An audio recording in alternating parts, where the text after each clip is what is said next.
Buenas tardes a todos y a todas. Entonces vamos a dar inicio a la mesa sobre derechos humanos y justicia. En la misma van a exponer los doctores Roberto Falcone y Felipe Fusito, y las doctoras Silvia Larrufa y Ángela Ledesma. Va a comenzar el doctor Falcone. El título de su exposición es Macrocriminalidad estatal, un criterio para su juzgamiento. El doctor Falcone es doctor en Derecho de la Universidad Nacional de Mar del Plata, es profesor titular por concurso de dicha universidad, actualmente es juez de cámara del Tribunal Oral Federal de Mar del Plata, es autor de numerosos libros, capítulos de libros y publicaciones, y además es integrante del Consejo Asesor de Fondejus. El doctor Falcone, entonces, cuando quiera comenzar, tiene la palabra.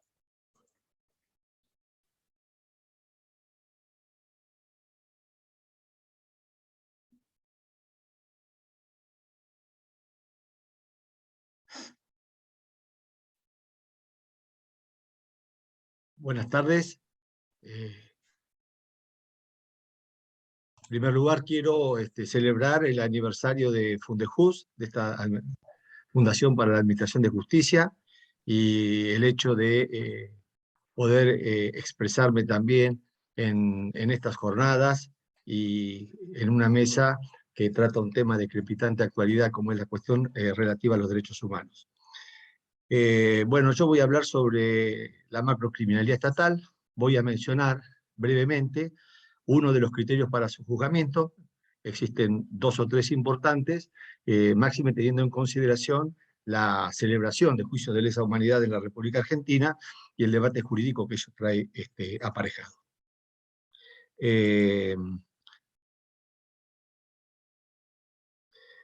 A partir del golpe de Estado, ocurrido en Argentina el 24 de marzo de 1976, los miles de delitos cometidos por instrucciones de la Junta de Gobierno bajo el pretexto de combatir la subversión han sido juzgados por la justicia, utilizando como criterio rector, salvo excepciones, la teoría formulada por Klaus Roxin acerca de los aparatos organizados de poder.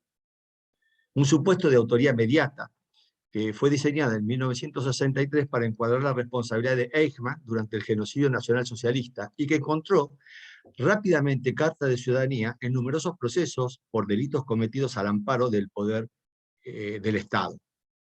Sin embargo, la teoría de los aparatos organizados de poder, como un caso de autoría mediata, se basa en la teoría del dominio del hecho, sumamente cuestionada en la actualidad, a punto tal de que nadie sabe ya qué es el dominio del hecho. Por ello es que se tratará de brindar una explicación que, recogiendo parte de lo dicho hasta ahora, permita visualizar la responsabilidad de los miembros de la Junta Militar y de todos los que dieron la orden de aniquilar la subversión como un caso de autoría directa. Es decir, se propone analizar este supuesto como un caso de autor detrás del autor. Veamos, el dominio del derecho tiene tres etapas. Aparece por primera vez en la dogmática penal alemana de la mano de Hegel. Sin embargo, en el pensamiento de este autor, el completo dominio del derecho significaba la materialización de la completa reprochabilidad, como contenido material de la culpabilidad. En tanto, la culpabilidad en sentido estricto, es decir, el dolo de la imprudencia, era por él caracterizada como el dominio sobre el hecho tal cual éste fuera previamente procurado. Desde la teoría de la culpabilidad, la noción de dominio pasó a la teoría de la participación criminal de la mano de Richard Honeck. Autor es solo aquel para quien el suceso es dominable y por ello le resulta imputable.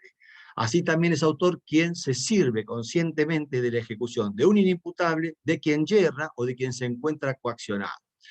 Luego tenemos a Murs, quien se ocupó de esta teoría en materia de participación criminal, refiriéndose a la efectiva ejecución del dominio, como fundamento de la división entre autores y partícipes, distinguiéndola de la posibilidad de dominio del hecho como un criterio concebido dentro de la adecuación social. Acá empezamos a ver las primeras diferencias que hay para distinguir entre autores y partícipes dentro del dominio del hecho. El discípulo de Bombeva, Kaepernick, se le debe la reflexión: la autoría es dominio por el autor, es el cumplimiento del dominio por el autor, mientras que el partícipe domina el tipo que lleva adelante otro sujeto. Es de destacar también el aporte de Lobe, que en la quinta edición de su Manual de Derecho Penal afirmó, este es el primer autor que hace un desarrollo de en profundidad de la teoría del dominio del hecho, afirmó que la autoría se determina por elementos objetivos y subjetivos: el querer, el resultado y el efectivo dominio y direccionamiento de la ejecución. El animus domini y el respectivo efectivo dominar en la ejecución. Coincidiremos aquí con Schroeder al destacar que no ha sido otro que Roxin a quien se le debe el haber rescatado del olvido el pensamiento de Loves, quien hasta la obra de habilitación de Roxin en 1963 había pasado inadvertido y sin la cual hoy posiblemente no estaríamos refiriéndonos a él. En palabras de Roxin, Loves no es un precursor del dominio del hecho, como sí lo fue Hegel con la teoría de la supremacía, sino que representa la primera formulación plenamente válida que se haya expresado acerca del dominio del hecho. Por ello, como subraya Schroeder, Belzel y sus seguidores se vieron enfrentados a dificultades difíciles de superar para hacer compatible su concepción final de la acción con el elemento adicional del dominio del hecho, lo que obliga a diferenciar acciones con diverso contenido de sentido, es decir, acciones que se refieren al hecho principal y acciones de participación. Las vacilaciones sobre si reconocer abiertamente ese elemento adicional u optar por su derivación directa del concepto de acción crea hasta hoy ciertas dificultades a la teoría final de la acción y es la causa de considerables divergencias de opinión entre sus representantes. Luego de esta primera etapa del dominio del hecho, nacido, como dije, primero como un criterio referido a la culpabilidad y luego a la imputación y llevado posteriormente a la participación criminal, luego de esta primera etapa, sosteníamos, sigue una segunda de consolidación de la teoría. Veamos, el dominio del hecho, tal como hoy lo conocemos, si es que podemos referirnos a él como un solo criterio, lo que resulta muy difícil, ya veremos, fue concebido primeramente por Belzel, quien exigía para la autoría, además de los criterios objetivos y subjetivos, y en consonancia con su teoría final de la acción, el dominio final del hecho, alejándose del normativismo neocantiano con su separación entre ser y valor y dando un giro al ontológico, esto es, a los conceptos de autoría y participación como manifestaciones características del actuar final dentro del mundo social.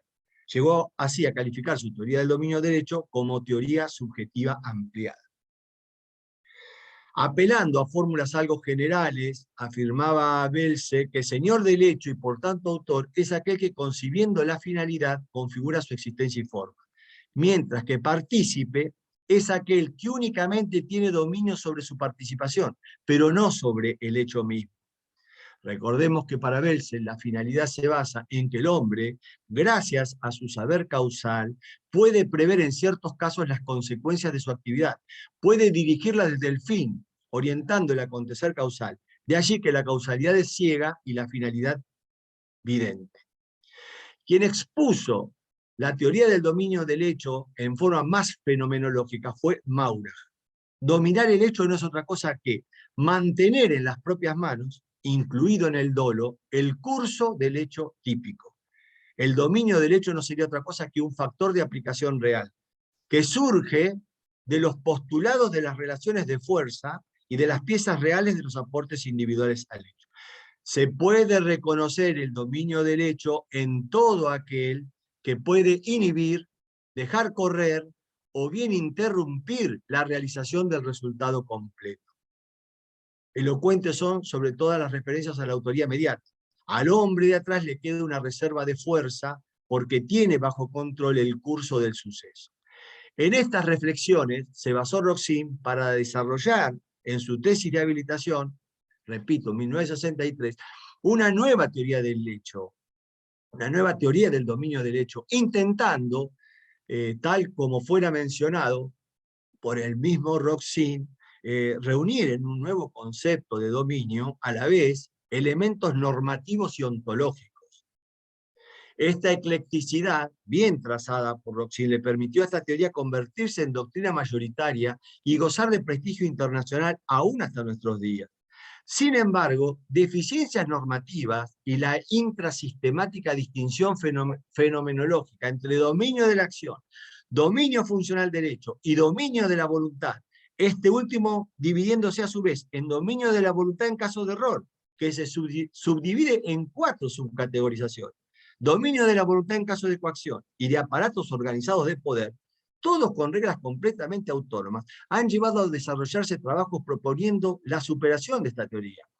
Por ello es que Christian Schroeder critica el alto precio que tiene que pagar Rossin al efectuar esta excesiva subclasificación, a punto tal que ya resulta difícil atender a su teoría con un concepto uniforme del dominio del hecho.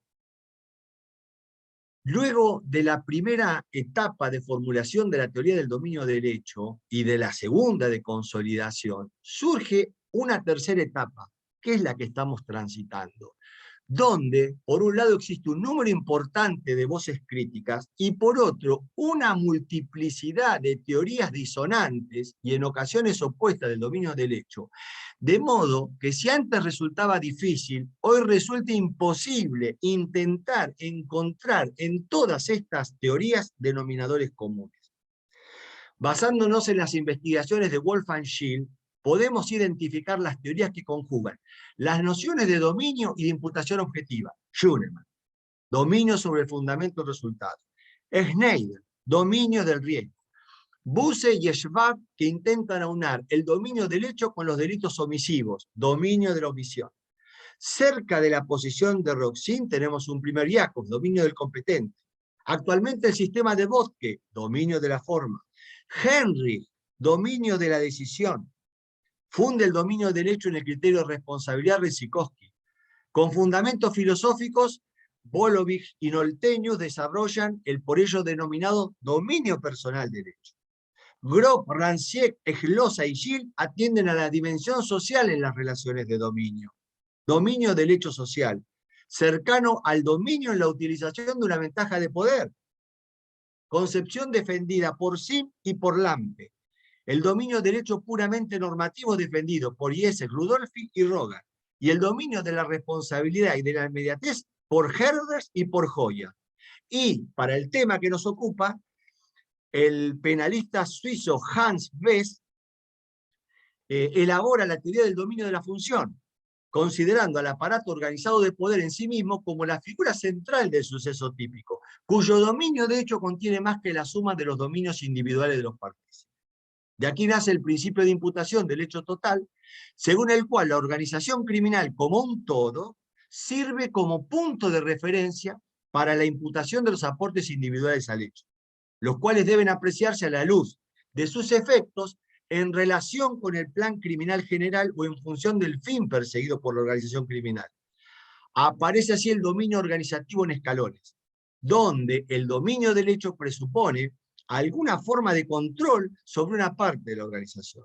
La distinción tradicional entre autoría y participación es reemplazada por 3 niveles de participación. El primer nivel, compuesto por los autores que organizan y planifican los sucesos criminales, autor por mando, pertenece al círculo de la conducción. En el segundo nivel encontramos a los autores de jerarquía intermedia, que ejercitan alguna forma de control sobre un nivel de la organización, autores por organización, y por último en el nivel más bajo de los autores ejecutores, menos auxiliares de la empresa criminal. Si bien nos es imposible desarrollar aquí todas estas teorías, tampoco esto es necesario. Lo que hemos visto es que existen numerosas interpretaciones acerca de lo que es el dominio del hecho y no hay ninguna que prevalezca sobre las demás. Por una cuestión de tiempo no voy a poder tratar la imposibilidad que tiene el dominio del hecho para distinguir la coautoría de la complicidad, es decir, el coautor responde de su propio aporte, pero tiene una incertidumbre total respecto del aporte del otro coautor, y en realidad la coautoría también es una forma de autoría detrás del autor. Por razones de tiempo, esto lo voy a suprimir, pero cuando entregue el trabajo a Fundehus, van a tener su desarrollo para advertir las incongruencias que hay con Rossin cuando se lo interroga acerca de este aspecto y cómo permanentemente debe retroceder a la teoría formal objetiva, renunciando a los logros que según todos los partícipes y abonados a la teoría del dominio del hecho sostienen. Ahora vayamos a la parte central y final de la exposición, lo que es el dominio de la organización.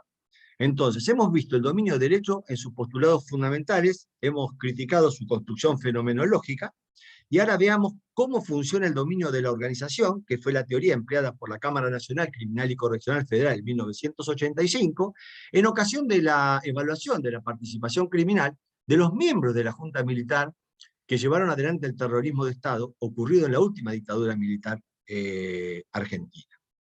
La teoría del dominio de la organización es conocida como teoría de los aparatos organizados de poder.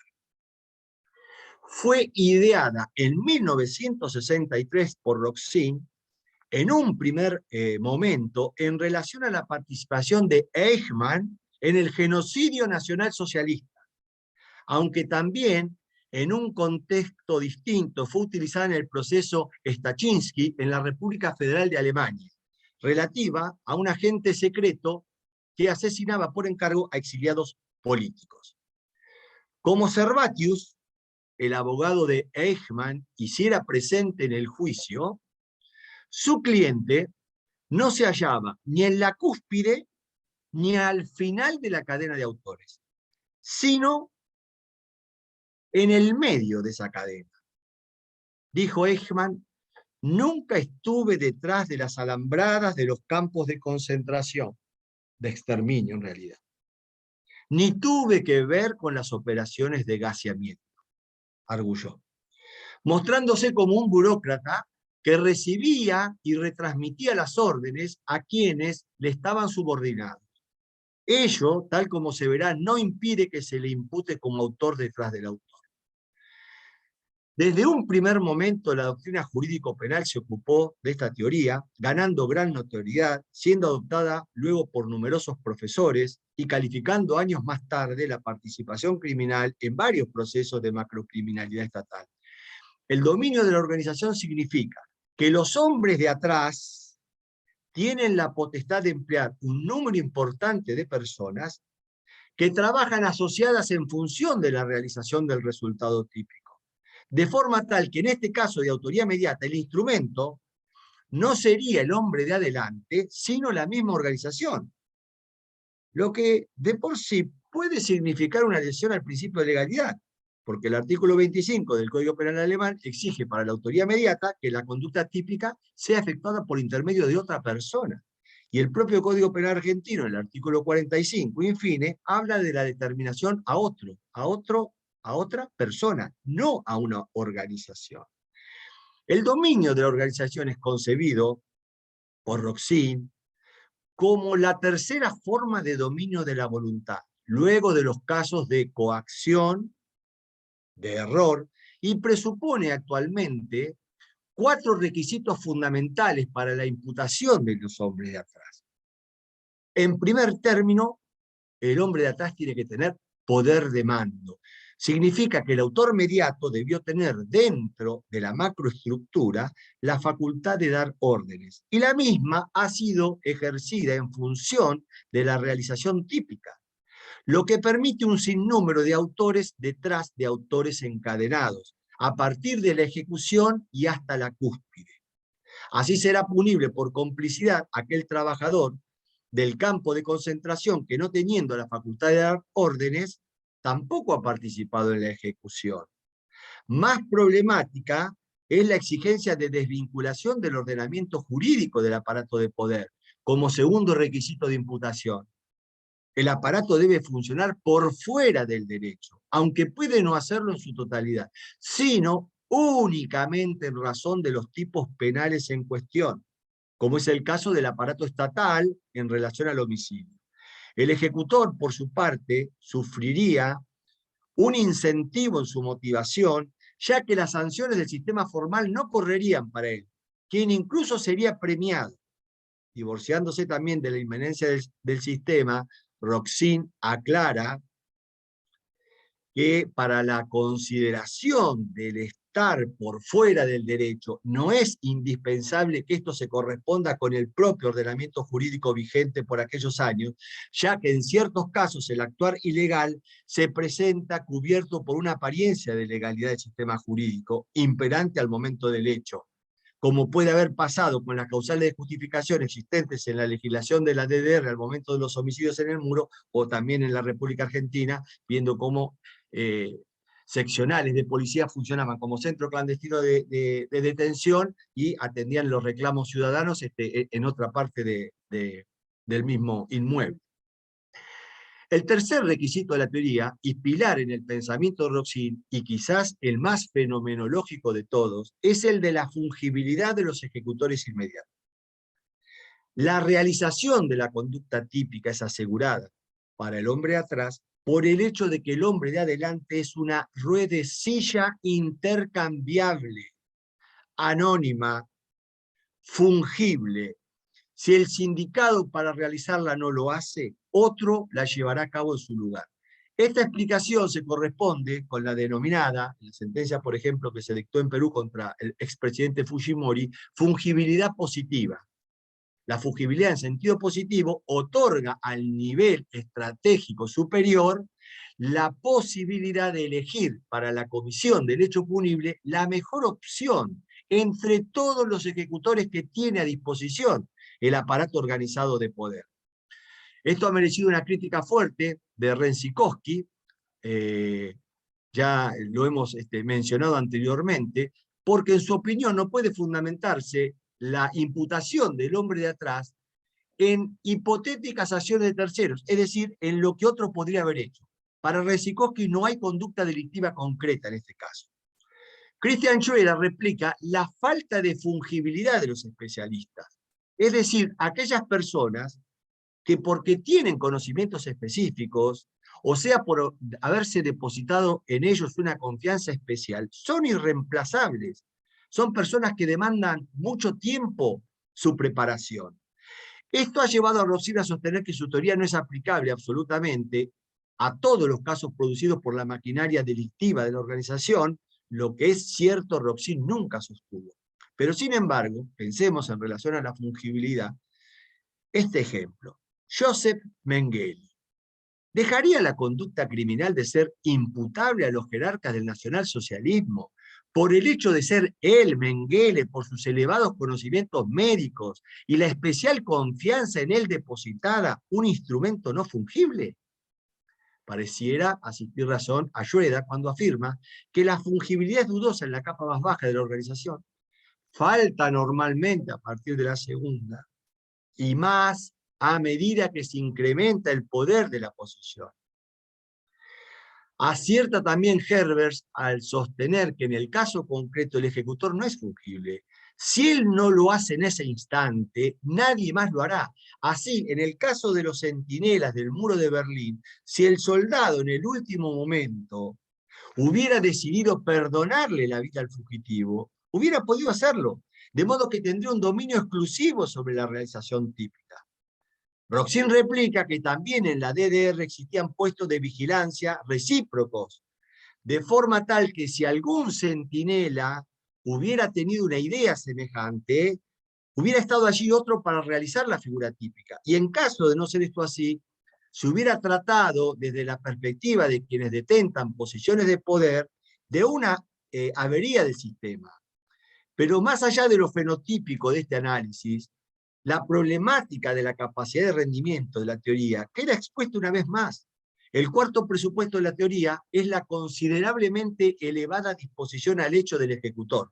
Roxin explica este criterio afirmando que en la organización aparecen situaciones en donde, sin ser excluida la culpabilidad o la responsabilidad, sin embargo, pueden resultar disminuidas en función, por ejemplo, de las dificultades de motivarse por la norma penal, en razón de una promesa de impunidad, por ofuscación ideológica, por las dudas que reviste la ilegalidad del orden a cumplir, por la amenaza de pérdida de un cargo, por la promesa de beneficios económicos de importancia, por el logro de ascenso en la organización. De todo esto se sirve el hombre de atrás para actuar por medio del hombre de adelante, el que se encuentra de antemano resuelto al hecho. Este criterio, creado por el profesor Schroeder, fue incorporado por Roxin a su teoría como cuarto elemento en ocasión del libro homenaje que se le hizo a Schroeder, quien ha considerado que la incorporación que hace Roxin no le termina de satisfacer. Y esta incorporación ha dividido a los mismos discípulos de Roxin. En realidad, Así que razona Schroeder al continuar pensando que su teoría es superadora de la planteada por Roxin, y que por lo demás es difícil asociar su criterio con los otros presupuestos por él desarrollados. Concentrémonos ahora en las tres críticas expuestas a la teoría de Roxin, por Renzikowski, por Herbers y por Schroeder. Y notaremos que ninguna de las tres es aplicable a la elevada disposición al hecho y a observar los casos de macrocriminalidad estatal como un caso de autoría detrás del autor. Mengele posiblemente fuera irreemplazable. Por eso el fundamento de la imputación de los hombres de atrás no radica en su fungibilidad, sino en la elevada disposición a cometer el hecho que el ejecutor muestra antes de que efectivamente se decida que él será el encargado de la realización típica. Se trata, en otras palabras, de la fidelidad que el autor deja entrever, en este caso, para con los postulados del nacionalsocialismo, que le asegura al hombre de atrás la realización de la conducta típica. Por eso se equivoca la mencionada sentencia contra Fujimori al calificar este criterio como subjetivo.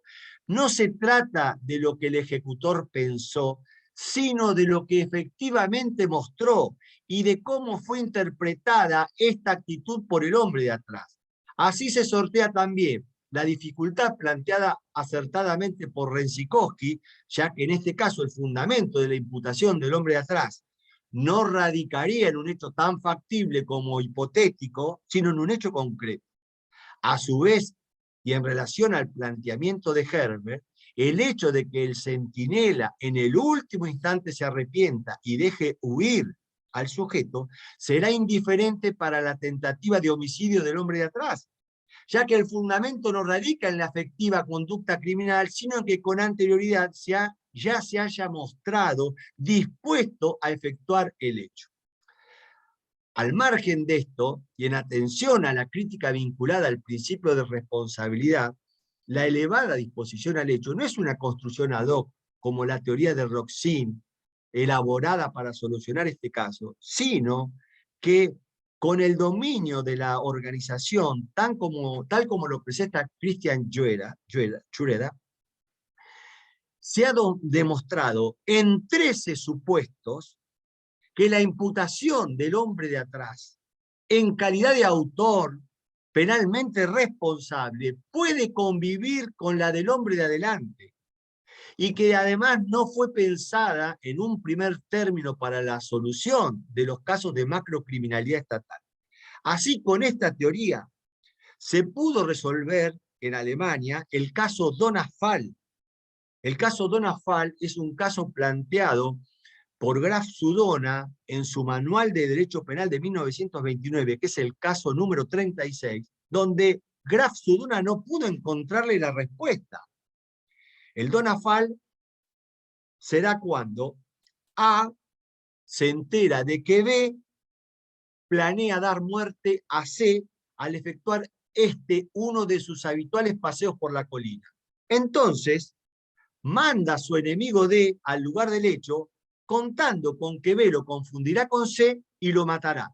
Lo que efectivamente sucede. B quiso matar a C, pero mató a D, cegado por un error in persona, que sin embargo la dogmática penal en su concepción mayoritaria desatiende. Al fin y al cabo quiso matar a una persona y la mató. Pero en este caso, el desatendido error in persona no fue producto del viento, no fue producto de la noche, no fue producto del azar, sino que fue cuidadosamente digitado por el hombre de atrás, que sabiendo que el de adelante estaba dispuesto al hecho, encontró una buena ocasión para deshacerse de sus enemigos. Schroeder plantea la construcción del autor detrás del autor para resolver problemas de dolus generalis, la aplica a el famosísimo caso Bravo, que es el caso de un sicario de la ex Unión Soviética que se disponía a matar al que sea a cambio de unos pocos dólares. Y si recurrimos a Binding, vemos que Binding afirmaba que en estos casos el hombre de atrás es más autor que el que clava el puñal, a pesar de que este último pueda frenar el hecho a su antojo. el hombre de atrás, en verdad, se aprovecha aquí también de la elevada disposición al hecho del hombre de adelante. Es decir, a pesar de haber planteado el profesor Schroeder un importante número de casos, lo expuesto alcanza para refutar la premisa principal del principio de responsabilidad, que se opone a considerar al hombre de atrás como imputable y responsable cuando el hombre de adelante es un autor plenamente responsable. Es decir, la concepción tradicional entiende que si el hombre de adelante es plenamente responsable, se da un caso de autoría mediata. Roxin diseña la teoría de los aparatos organizados de poder que encuentra todas estas falencias por no querer prescindir del principio de responsabilidad y construir un caso de autor detrás del autor. Con esto damos primacía a la teoría de Schroeder por la de Roxin, por ser la elevada disposición al hecho un criterio mucho más fiable que la fungibilidad. Muchas gracias. Bueno, muchas gracias, doctor Falcone. Muy interesante su exposición, sobre todo para quienes se dedican, nos dedicamos al derecho penal. Bueno, vamos a continuar ahora. Va a exponer el doctor Felipe Fusito, quien va a disertar sobre los derechos humanos en conflicto frente a la administración de la justicia. El doctor Fusito es doctor en Derecho, es profesor titular emérito de Sociología Jurídica de la Universidad Nacional de La Plata, es profesor titular consulto de Sociología de la Universidad de Buenos Aires y profesor de posgrado en universidades nacionales. Es director del doctorado en Ciencias Jurídicas de la Universidad Nacional de La Plata y miembro de la Comisión de Postdoctorado en Derecho de la Universidad de Buenos Aires. Fue director de la Escuela Judicial del Consejo de la Magistratura de la Provincia de Buenos Aires, es autor de 15 libros e investigaciones y más de 70 capítulos de libros y artículos sobre teoría sociológica del derecho y prácticas sociales. Es además integrante del Consejo Asesor de Fundejuz. Doctor Fusito, tiene la palabra, si quiere comenzar. Gracias, Martín. Espero que me escuchen. ¿Me escuchan? Bien. Sí, sí. Y bueno, agradezco a Fundejuz que me invita, como siempre, a charlar en estos eventos importantes que realiza. El punto de vista que voy a manejar brevemente es un punto de vista, digamos, externo del derecho, que es el punto de vista de la sociología. Aclaro que como miembro de una generación anterior, para mí la sociología pretende explicar, aún dentro de los parámetros ideológicos o por lo menos culturales que uno maneja. Es decir, yo no creo, como se ha creído siempre por la segunda línea alternativa a la sociología, desde el marxismo en adelante, y como se sostiene aún ahora, que es imposible, porque todo es política, entonces cada vez que uno habla está haciendo política. No niego que la política forma parte de la vida diaria, pero hay una pretensión, por lo menos, de explicar algo más allá de las verdades que uno quiere afirmar para adoctrinar a los demás. Entonces, sobre este punto de vista, quería hablar un poco de los derechos humanos, su universalidad y la acción judicial. Como no he escuchado muchos discursos conformistas, más bien críticos, así que no tengo ningún problema en también ser crítico en estos temas. En primer lugar, la idea de universalidad de los derechos humanos es un deseo, fue una propuesta de la Declaración de 1948, un deseo para los pueblos del mundo, y no ha dejado de ser una propuesta y un deseo porque la idea de universalidad no existe. No existe en varios sentidos. Primero, desde el punto de vista del globo terráqueo, se habla de globalización, otra generalidad que tampoco existe. ¿A qué países nos referimos cuando hablamos de globalización? Bueno, los derechos humanos ocurre exactamente lo mismo, que no lo tenemos en cuenta. Los derechos humanos son una concepción etnocéntrica, es decir, culturalmente respetada por los que la sostienen, de algunos países europeos, extendida a algunas partes de algunos países americanos, que no tiene respaldo en otras culturas. Por ejemplo, muchos países islámicos consideran que los derechos que nosotros defendemos como humanos son liberales y decadentes, y juntan las dos palabras, liberal, decadente y occidental, las tres palabras. No son respetados en China en muchísimos momentos, otros países totalitarios en África. Los pueblos originarios que nosotros reconocemos dentro de los derechos humanos tampoco consideran que muchos derechos humanos que nosotros valorizamos sean valorizables. Es decir, la idea de universalidad es una pretensión que tiene grandes dificultades desde el punto de vista práctico, y social e internacional. Además de esto, la idea de universalidad tiene muchos problemas internos, porque los derechos humanos se han limitado en general a atender a ciertos segmentos de la población, siempre unos más humanos que otros, como se dice usualmente, partes de algunos niveles sociales, algunos colectivos que tienen presión suficiente como para hacerse notables en algunos momentos, y tanto mover la aprobación de tratados internacionales como presionar en los tribunales nacionales, ideologías asumidas por los jueces, ideologías universitarias que tienen sus modas también, que tienen sus pretensiones de totalitarismo y de exclusividad, que esto ha ocurrido mucho en sociología, en filosofía del derecho, en derecho penal, es decir, una única versión, que los demás se callen y no hablen, y esto en la vida universitaria en muchos países lo hemos conocido en Argentina nosotros seguramente. Y las preferencias personales, muchas veces, que hacen que a uno le guste más un tema que otro. En esto no puedo evitar asumir la idea del realismo jurídico, sobre todo en la versión norteamericana, desde fines del siglo XIX, y de los estudios críticos del derecho que le siguieron desde la década del 50 del siglo pasado. Es decir, que muchas veces las preferencias personales y las ideologías personales de los jueces van a definir, dentro de un contexto muy genérico, que son las definiciones de los derechos humanos, qué es lo que hay que hacer. Esto es porque el problema histórico del derecho ha sido la ambigüedad y la vaguedad de las palabras.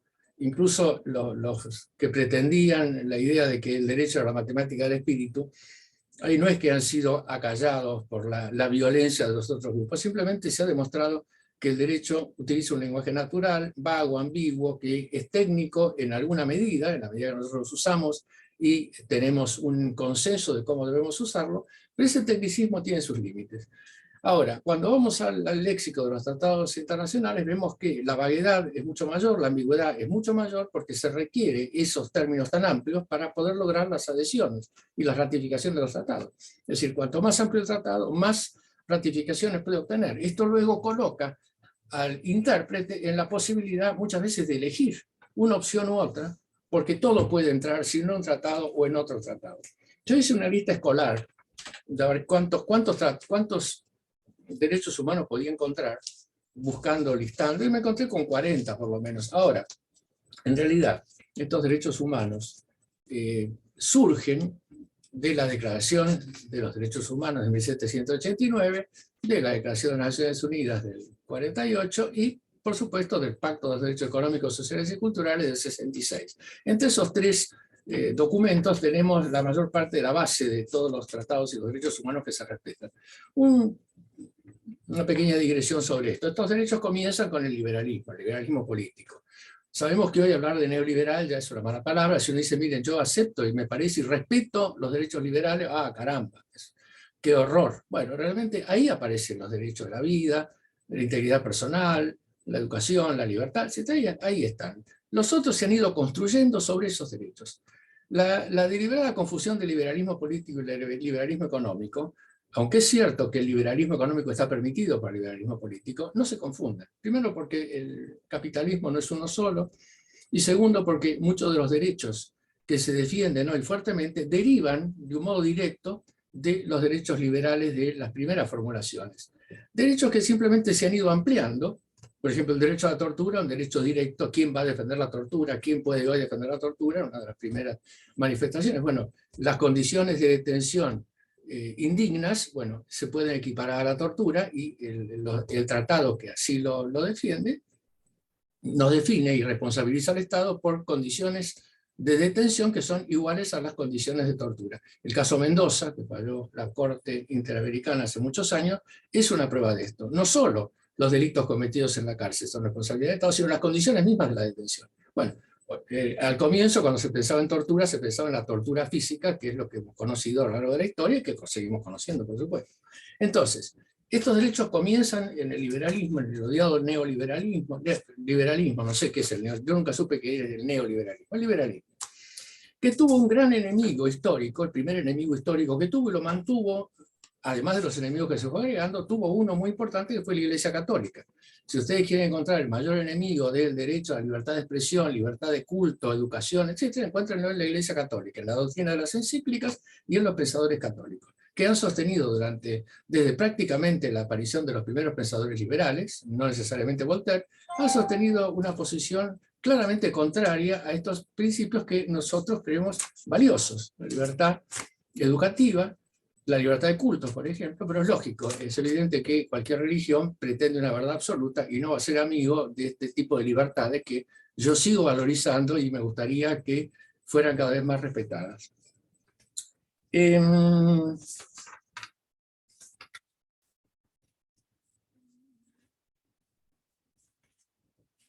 Dejando de lado el tema de las generaciones, del cual no me voy a ocupar porque es un tema discutido. En definitiva, sí, las generaciones porque se fueron agregando, y hoy tenemos la cuarta generación por lo menos, que son los derechos digitales, que también dependen de los anteriores: el derecho a la información, la identidad digital, es decir, el derecho a la intimidad, que no sea afectada por medios digitales, la seguridad personal, está vinculado con los derechos anteriores. De todas maneras, son derechos que se van agregando, en parte por una sutilización de las primeras manifestaciones, y en parte por la agregación de nuevas tecnologías que obligan a hacerlo.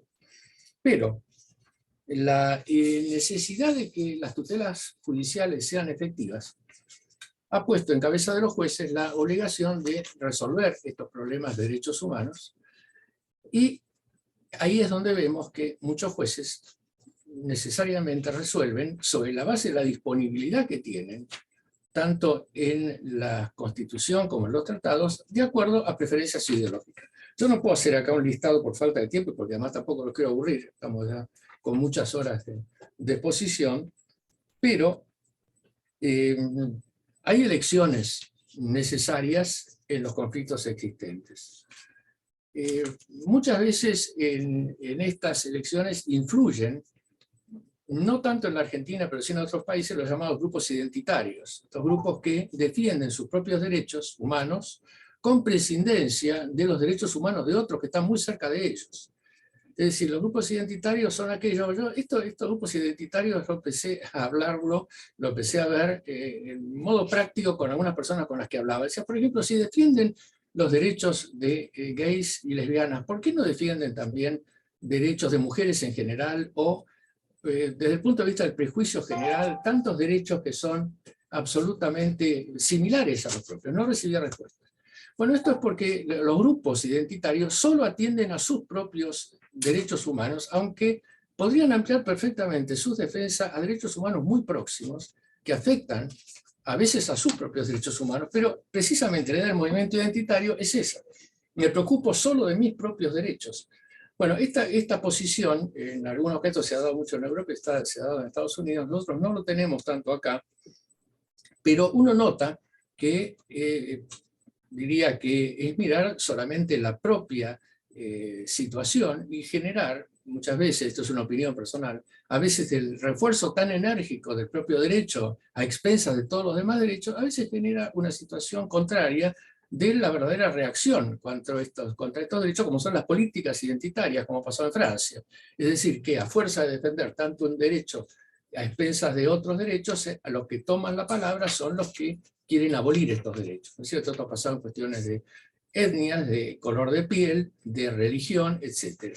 Es decir, tan fuerte es la defensa que logra lo contrario. Pero bueno, si analizamos algunos casos particulares, por ejemplo, en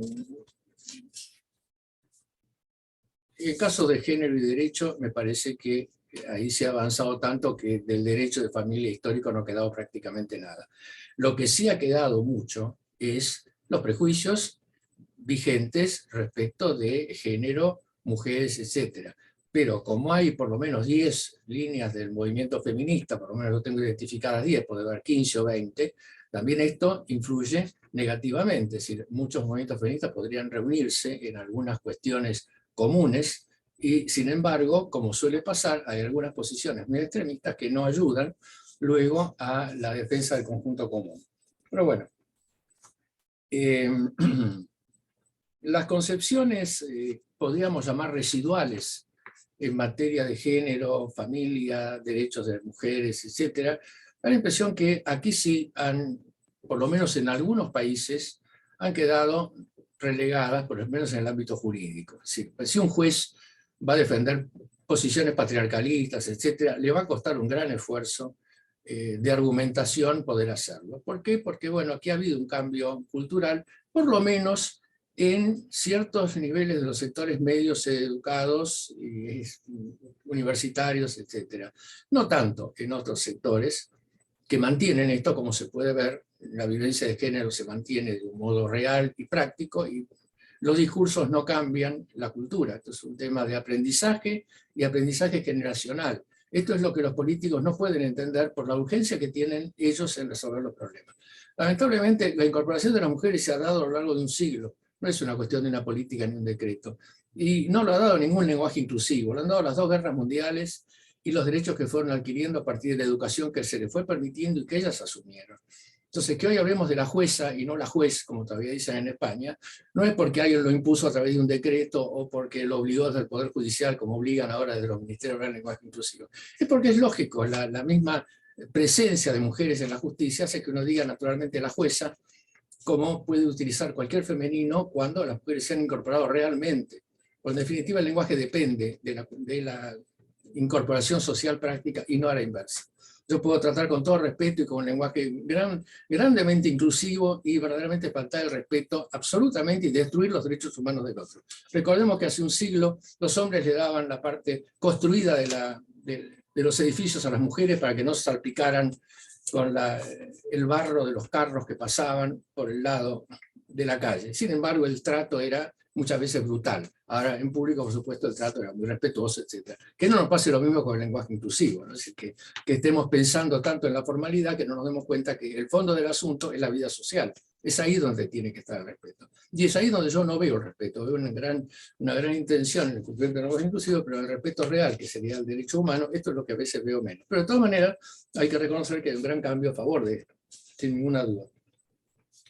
En otro caso donde ha habido un gran cambio importante es en la pobreza y la enfermedad social. Es decir, ahí sí, para el liberalismo la pobreza era un vicio, el que no trabajaba era un vago, y la vagancia era un vicio personal. Y bueno, en esto nos hemos dado cuenta que esa pobreza, esa falta de trabajo es un problema social, y ahí sí ha habido acciones afirmativas tratando de lograr hasta cierto punto la incorporación laboral de las personas. Esto daría para una charla muy grande, pero lamentablemente lo que nos encontramos es que más que inclusión, que es un tema importante que se ha dado a través del trabajo formal, lo que tenemos es una gran cantidad de personas que no están incluidas, que piden ser incluidas y que ahora tienen una fuerza que han opacado en la protesta y en la vía pública a los esfuerzos de los trabajadores de hace un siglo por lograr esa incorporación. Es decir, que hoy la fuerza, la potencia de protesta está en los movimientos sociales, más que en el trabajo organizado.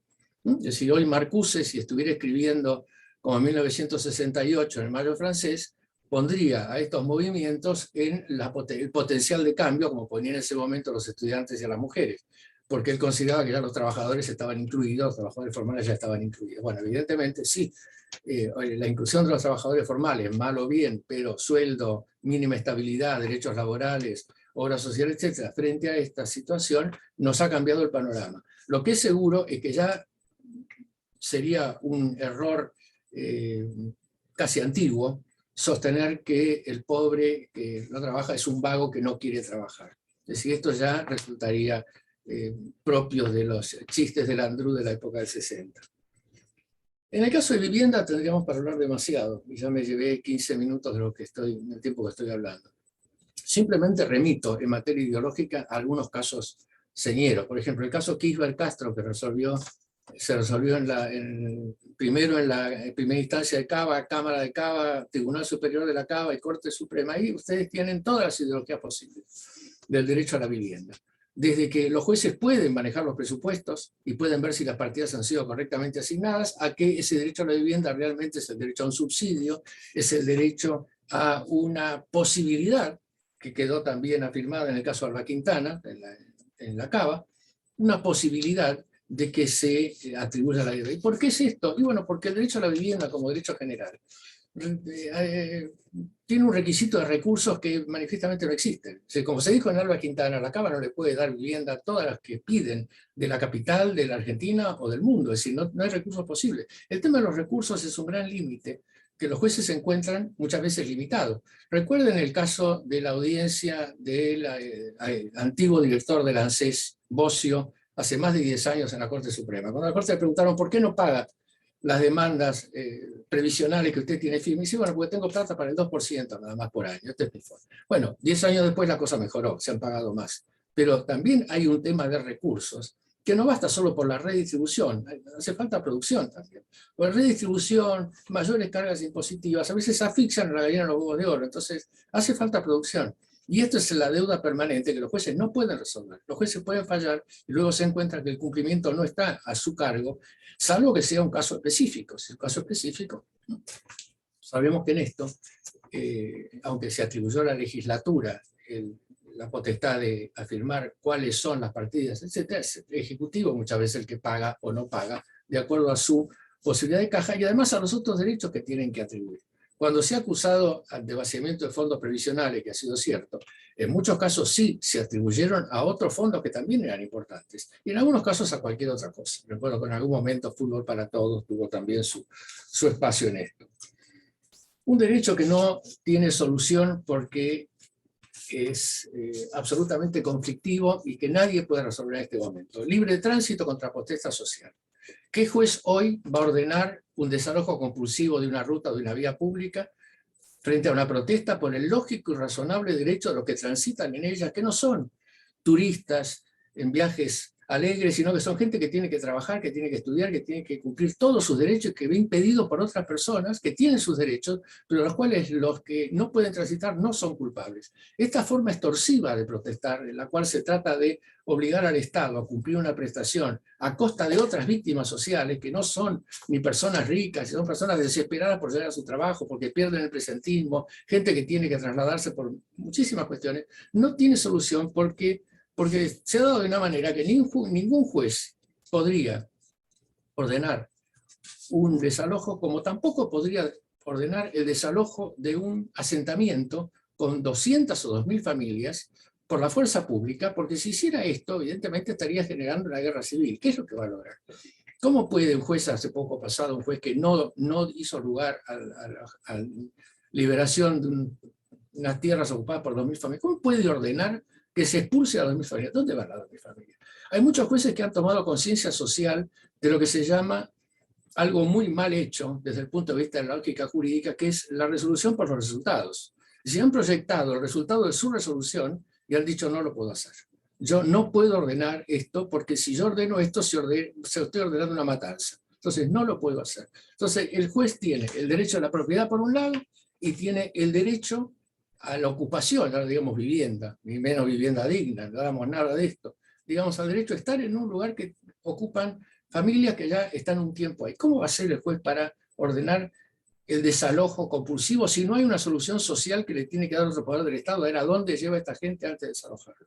Yo he escuchado algunas anécdotas menores por parte de algunos jueces donde no se trataba de excluir, de hacer exclusiones sociales, sino de hacer exclusiones menores, en los cuales esa exclusión iba a implicar seguramente algún hecho de sangre. No lo han ordenado, han buscado alguna solución alternativa. Han resuelto por las consecuencias de la mejor manera que hubieran dicho los realistas jurídicos y de la peor manera que hubieran resuelto los lógicos jurídicos. Y es que el derecho debe ser aplicado, lo que debe ser según la ley, y es bueno, no puede ser. Esto no puede ser. Y el juez está metido en el medio de esto. Entonces aquí al juez no se le puede pedir. Por más que se le proteste, no se le puede pedir que ordene una matanza o que firme una sentencia y se olvide de lo que pasa después de la sentencia. Porque en estos casos, el problema empieza cuando él firmó la sentencia, cuando él firmó el desalojo, cuando él firmó la liberación de la calle. Ahí empieza el problema social. No es que terminó el problema. Ahí empezó. Empezó para los actores y empezó también para él. Seguramente empezó para él también.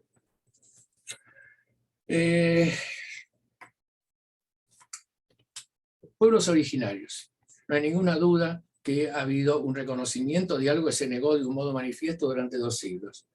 Vamos, la cultura de los pueblos originarios fue objeto de burla, tenemos testimonios en el país, en diarios, revistas, etcétera, hasta principios del siglo pasado, de la burla que originaban los indios, sus costumbres, sus conductas, etcétera, ¿no? Es decir, realmente uno cuando quiere analizar el cambio, es útil hacerlo en el lenguaje, a ver cómo el lenguaje cambia solo y cómo se adapta a los nuevos épocas, y también cómo lo que escribían los diarios sobre los indígenas hace un siglo, imposible decirlo hoy porque tampoco hoy se aceptaría a nivel social. Pero bueno, ¿todos los derechos de los pueblos originarios son aceptables?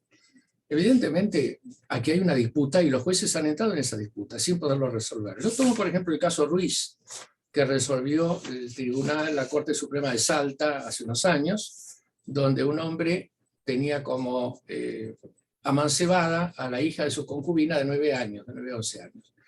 ¿Esto que era una violación reiterada? Bueno, según el hombre, el imputado, esto era un matrimonio aceptado por la comunidad Wichi, según la cual él podía tomar como mujer a la hija de su concubina. Era una niña de 9 años.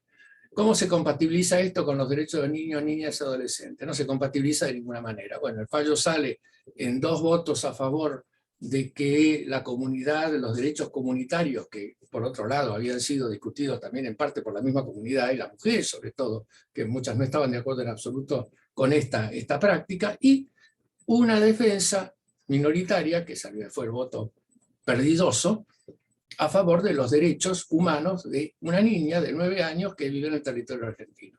Bueno, esto no tiene solución, están tomando 2 criterios totalmente distintos y ambos absolutamente válidos. Yo no tengo ningún problema, es que coincidí con el voto de la minoría. El voto a favor de los derechos de los niños me parece que debió ser el criterio, pero la mayoría decidió que el pueblo de derecho originario hacía, aunque un hombre de 40 y tantos años tuviera a esta niña, que luego por supuesto quedó embarazada y fue madre a los 11 años, etc. Uno piensa que aquí hay un verdadero conflicto y los jueces, igual que yo tomé partido por una de las posiciones, los jueces harían exactamente lo mismo y hacen exactamente lo mismo. Están colocados en un dilema de derechos humanos. Este es un problema que le suministran los mismos tratados los elementos para los dos cuestiones. Son las 7:10, ya me tengo que ir callando. Así que bueno, me voy a callar.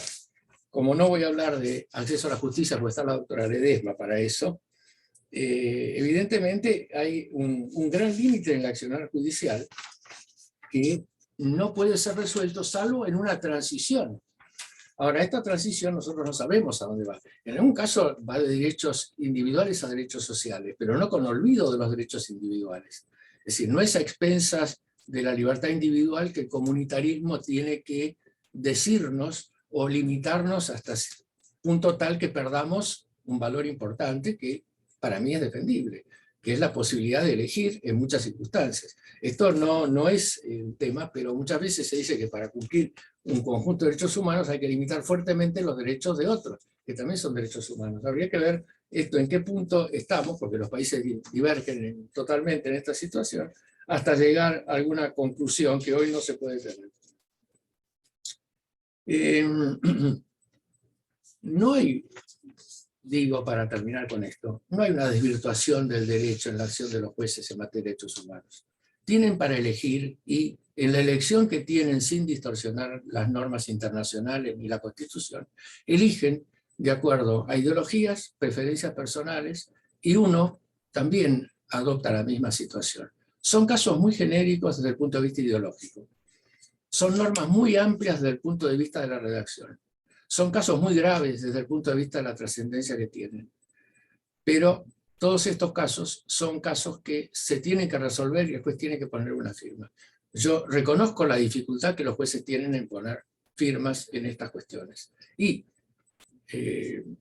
sin asumir una defensa genérica, quisiera señalar que así como hay jueces, como señalaba Alconada Mon en el anterior panel, que hacen todo lo que él dijo, también tenemos que reconocer que hay muchísimos jueces que trabajan bien, que trabajan correctamente, y que tienen la desgracia de trabajar en temas aburridos que, como él bien dijo, no le importan a nadie. ¿A quién le importa un juez que resuelva bien una medianería o que haga una excelente división de sociedad conyugal? Evidentemente eso no le vende a nadie, no hay ninguna duda. ¿A quién le va a importar ese tipo de cuestiones? Lo que vende son las cuestiones graves, las cuestiones donde los jueces quedan descolocados, donde los jueces quedan ridículos, quedan como abusadores del poder, y eso perjudica a todo el Poder Judicial conjunto. Yo conozco muchos jueces que se rompen la cabeza para tratar de sacar un tema como este de las ocupaciones, etcétera, hacen lo mejor posible y quedan ensuciados por un conjunto de jueces que son los jueces que salen en los medios. Lamentablemente estos jueces existen, los medios se envían a informarlo, pero lo que se genera es un prejuicio para la gente común que no tiene la menor idea de la diferencia entre un juez nacional, federal, provincial o de una instancia o de otra. Son todos jueces. Si es laboral, si es contencioso, si es penal, es absolutamente lo mismo. No son abogados, son personas comunes sin una información jurídica precisa y meten en la bolsa a todos. Termino con una sola anécdota, porque si no se va a hacer muy largo. Cuando yo empecé a ejercer la profesión, venía gente al estudio y me decía, doctor, yo le quiero contar al juez mi problema. Yo, mire, juez, este tema no lo va a atender, lo vamos a plantear por escrito, pero no sea problema, la van a atender correctamente. Por supuesto, la persona que venía no tenía la menor idea de quién era el juez, ni le importaba, no sabía. Quería contarle al juez su problema. 30 años después, venía la gente al estudio y decía, bueno, ¿cuánto hay que pagar para sacar esto? No, perdóname, no hay que pagar. ¿No sabe? ¿Usted sabe quién es el juez? ¿Conoce? Pues no, no sé qué. Bueno, no es pagar. Esto tenemos que defenderlo correctamente de acuerdo a derecho. La persona 30 años antes, 30 años después, no tenía la menor idea de quién era el juez. Pero uno prejuzgaba a favor de que el juez lo iba a escuchar a una persona respetable, y el otro que era alguien que se lo compraba por una suma determinada de acuerdo al valor del juicio. Eso es prejuicio. Y ese prejuicio lo ha agregado, lamentablemente, la mediatización y la generalización que hace que jueces que trabajan bien y que tratan de salir de berenjenales como los que he señalado, cuando lo hacen, también queden a veces ensuciados, como ha pasado precisamente con los jueces que no ordenan o ordenan desalojos en situaciones de derechos humanos. Bueno, muchas gracias por escucharme. Hasta luego. Muchas gracias, doctor Fusito. Un gusto haber escuchado su disertación con las ideas interrogantes que nos dejó planteados. Le agradezco en nombre de Fundejuz su participación en estas jornadas. Y vamos a continuar entonces con la exponente que viene a continuación, que es la doctora Silvia Larrufa, quien va a disertar sobre niños, niñas y adolescentes. La doctora Silvia Larrufa es doctora en Ciencia Política y politóloga. Actualmente se desempeña como secretaria de Articulación Federal de la Seguridad del Ministerio de Seguridad de la Nación. Fue asesora en el Ministerio Público de la Defensa de la Ciudad de Buenos Aires. Ocupó varios cargos de responsabilidad pública en el gobierno de la provincia de Buenos Aires, en los ministerios de Gobierno, de Seguridad y de Justicia. Fue legisladora de la Ciudad de Buenos Aires entre los años 2003 y 2009, presidiendo la Comisión de Seguridad. Es autora de diversas publicaciones académicas sobre seguridad, justicia, instituciones políticas y perspectiva de género. Además es integrante del Consejo Asesor de Fundejuz. Doctora Larrufa, puede comenzar cuando quiera. Gracias, Martín. Buenas tardes a todas y a todos. En primer lugar, felicitar a los miembros fundadores de Fundejuz por este 30º aniversario. Agradecer enormemente porque me hayan considerado participar nuevamente en estas jornadas nacionales. Aclararles que estoy transitando esta semana con COVID, con lo cual he acordado con Martín, con el doctor Melace, que si me agarra un ataque de tos corto y sigan con la doctora Ledesma para no empañar una jornada que se está desarrollando tan bien. Tenía una presentación, pero no la voy a utilizar porque me parece interesante poder vincular mi ponencia con la participación del doctor Fusito, aunque después la publicación salga un poco más estructurada y no refleje completamente lo que pueda decir aquí. La idea de vincular la relación entre derechos humanos y justicia con la cuestión de los niños, niñas y adolescentes, desde una perspectiva más de las ciencias sociales, me trajo como problema para desarrollar la necesidad de operacionalizar esos derechos humanos, es decir, la posibilidad de transformar en indicadores concretos de intervención esos preceptos normativos que reconocen y garantizan la dignidad de todos los seres humanos. Obviamente reconociendo ese criterio de universalidad que recién el doctor Fusito decía como una pretensión cultural en la que me inscribo, obviamente, pero entendiendo que muchas veces esos principios tienen un nivel tan alto de abstracción que se vuelven títulos sin contenido concreto, y que a veces son de muy difícil utilización por parte de todos los operadores del sistema, no únicamente de magistrados o fiscales que tienen un nivel de formación académica que a lo mejor no les resultan tan abstractos esas ideas. Pero brindar justicia y por lo tanto garantizar que se respeten esos derechos humanos que son universales, indivisibles, interdependientes, requiere de una justicia que esté de manera permanente velando por ese cumplimiento. Y entonces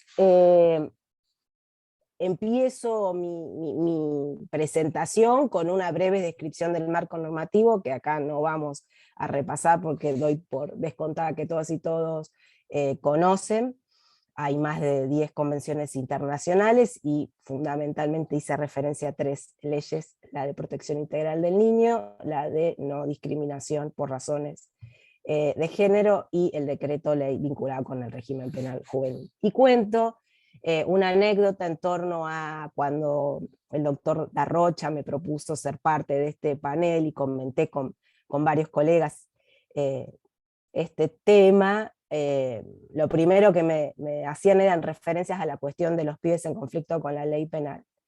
Y en un primer momento me quedé preocupada en, bueno, la sociedad necesita reflexionar un poco, porque si digo niños, pibes y justicia y solamente los puedo imaginar cometiendo delitos, quiere decir que tenemos que hacer una tarea pedagógica enorme en la sociedad. Después, un poco más adelante, haciendo esta reflexión con otras y otros, también me decían, bueno, como vos has trabajado la cuestión, tanto siendo legisladora de la ciudad, participé en la redacción y sanción del régimen penal juvenil que tiene la ciudad de Buenos Aires, y desde la defensa pública de la ciudad también me involucré activamente con este tema, es probable que no sea que todo el mundo piense justicia y pibes y entonces gente cometiendo delitos, menores cometiendo delitos, sino que me vincularon con esa temática.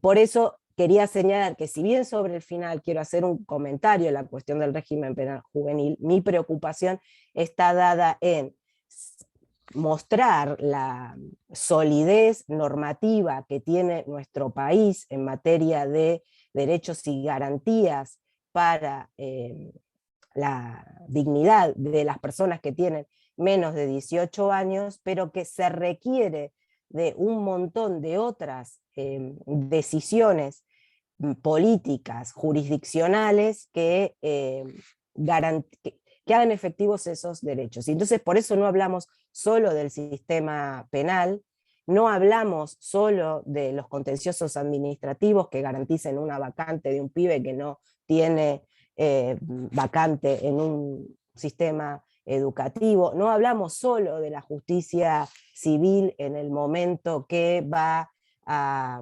resolver sobre una situación de tenencia o de violencia o de salud mental, sino en todas las intervenciones, también en las administrativas. Pero en este caso, como el panel plantea justicia y derechos humanos, el foco está puesto obviamente en cómo la justicia debiera garantizar que la administración respete, y en cada una de sus intervenciones mejorar esa protección que tienen los niños, niñas y adolescentes, en tanto sujetos plenos de derecho, pero con un estatus especial de protección.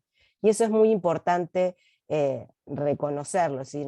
No están recortados en sus capacidades y en los derechos que los y las asisten, sino que incluso tienen una protección especial. Y en eso también retomo lo que planteaba recién el doctor Fusito en relación a la complejidad que ha tomado el sistema internacional de derechos humanos, a estar incluso hablando ahora de derechos de cuarta generación, en pensar que si son universales, interdependientes, indivisibles, siempre tenemos que volver a esa idea de lo que hacen es reconocer y proteger la dignidad de los seres humanos, pero que si hacemos una hincapié en la protección de los derechos de niños, niñas y adolescentes, probablemente el sistema se vuelva cada vez más virtuoso. Ese sistema nos plantea que hay 3 principios generales que debemos respetar al momento de realizar una intervención jurisdiccional con niños, niñas y adolescentes.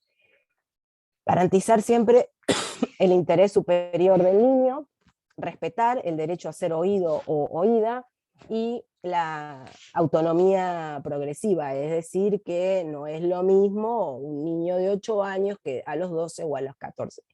Y ahí recordaba, cuando estaba pensando, escribiendo en realidad, puse el criterio de la autonomía progresiva, una actividad concreta que me tocó trabajar cuando fui parte del equipo de uno de los miembros de Fundejus, del doctor Ricardo Casal, en la provincia de Buenos Aires, y estaba a cargo del área de acceso a la justicia, y otra subsecretaría, un compañero también de Fundejus, estaba a cargo de la política penitenciaria.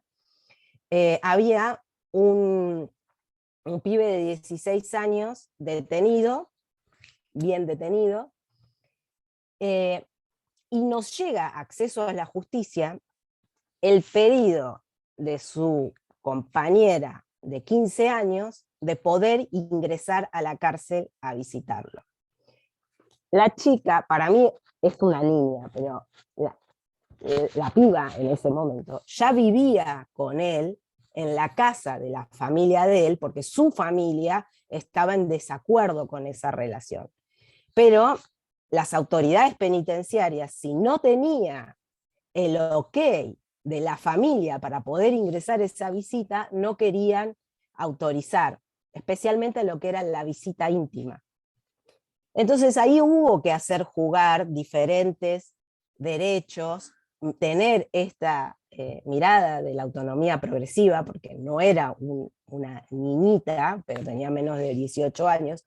Obviamente pedimos intervención de la justicia de familia para estar todos contestes de que no estábamos vulnerando ningún derecho al tratar de resolver esta cuestión, pero respetando el derecho de ella a ser oída en su pretensión, la autonomía progresiva que estaba manifestando en su historia de vida general, y también la del pibe que, estando privado de su libertad, solicitaba que se le autorizara esa visita.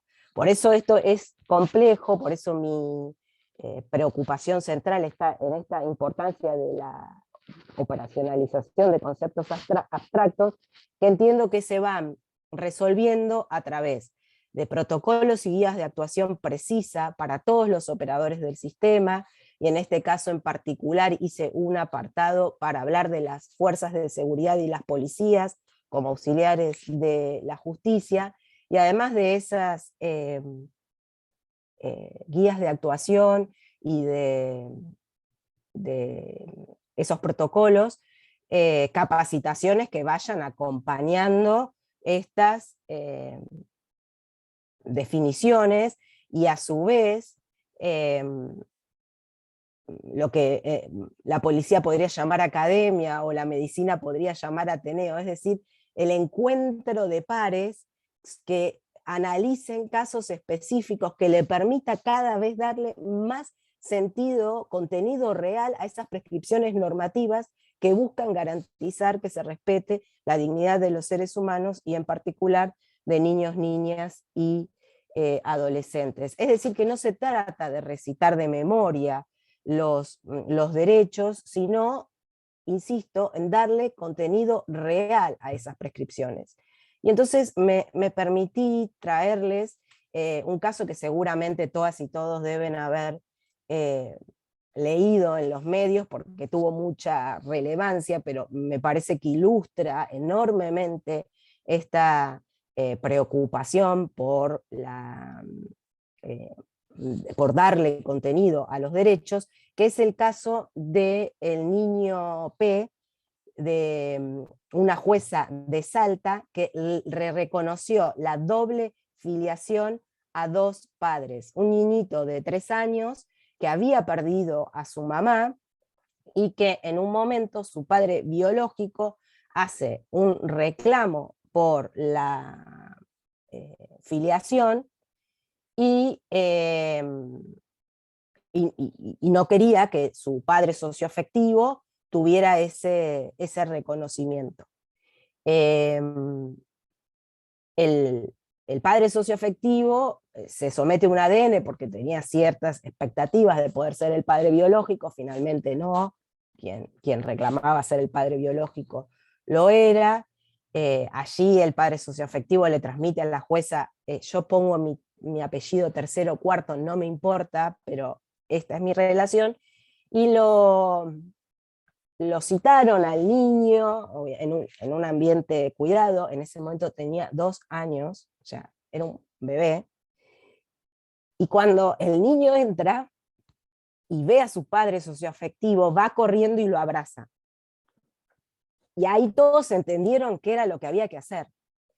Entonces ella explica en su sentencia, además le escribe una carta para que pueda leer cuando sea grande, y utiliza una frase de Harry Potter, es decir, usa un lenguaje adecuado para ese niño cuando pueda leer esa carta, pero ella explica que ese niño habló con sus gestos, y aunque el Código Civil no permitía esa doble, o sea, triple filiación, una madre y 2 papás, ella planteó la inconstitucionalidad de ese artículo y le reconoció a los 2 padres esa filiación. Es decir, que puso por encima el interés superior del niño, oyó al niño en cuál era su posición y logró una sentencia que satisfizo a todos, porque incluso el padre biológico reconoció que él en el fondo lo que quería era la felicidad también de su hijo. Entonces, estos casos, y los que no están bien, tienen que servir a los operadores para discutir, insisto, bajarlo después a protocolos, a guías de actuación. En ese punto, y reconociendo que el sistema internacional de derechos humanos es bastante sólido, que la mayoría de las convenciones que están citadas han sido receptadas por nuestro texto constitucional, también debo decirles que la Argentina tardó 15 años para reglamentar una ley, la 26290, que obliga a las fuerzas, que obliga a capacitar a las fuerzas federales de seguridad en materia de derechos de niñas y adolescentes. Hace 2 semanas el presidente Alberto Fernández finalmente, por decreto reglamentario, se ocupó de que esa ley del 2007 se haga realidad. Estamos trabajando obviamente desde las áreas de formación, pero también estamos trabajando un protocolo, ya está casi terminado, con las 4 fuerzas que le permitan bajar estas recomendaciones, como no utilizar medios invasivos para determinar la edad, preservar la identidad de la persona menor de 18 años, obviamente excepto que sea porque está siendo buscada, y entonces con autorización judicial y de la familia se incluyen sus datos en el sistema federal de búsquedas y se da publicidad a través del sistema Alerta Sofía. Pero planteamos esta necesidad de que la jurisdicción trabaje con las fuerzas federales, las policías provinciales, los sistemas de protección de derechos de niños y niñas, para pensar todos los casos en los que quizás ante una intervención civil, no penal únicamente, pero las penales también, lo que pasa es que ahí está como más presente. que pueda haber niños. Es decir, voy a hacer una exclusión del hogar. Bueno, ¿va a haber niños o no va a haber niños? ¿Cómo hago esa intervención? Necesito que me acompañe el mecanismo que cada provincia tenga para la protección de los niños, niñas y adolescentes. No es solamente cuando hay una presentación en la que claramente el titular de ese derecho es un niño, sino en todas las intervenciones. Es fundamental que las intervenciones administrativas, pero las jurisdiccionales de cualquier tipo, no haya vulneración de derechos de niños, niñas y adolescentes como pasos básicos, como piso sólido para garantizar que todo el sistema sea protectivo de esos derechos. Por supuesto que en el uso de la fuerza las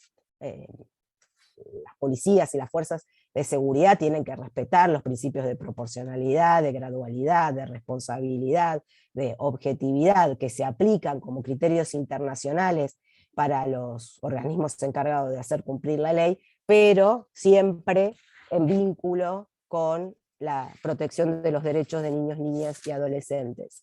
Recién el doctor Fusito hacía referencia a la causa Ruiz, y a mí se me vino a la cabeza una causa mucho más reciente y con menos resonancia pública, aunque ha salido algo en los medios, porque bueno, todo lo que ocurre en la zona sur con los mapuches suele tener repercusión, que es la causa Huenuleo en la Corte Interamericana de Derechos Humanos.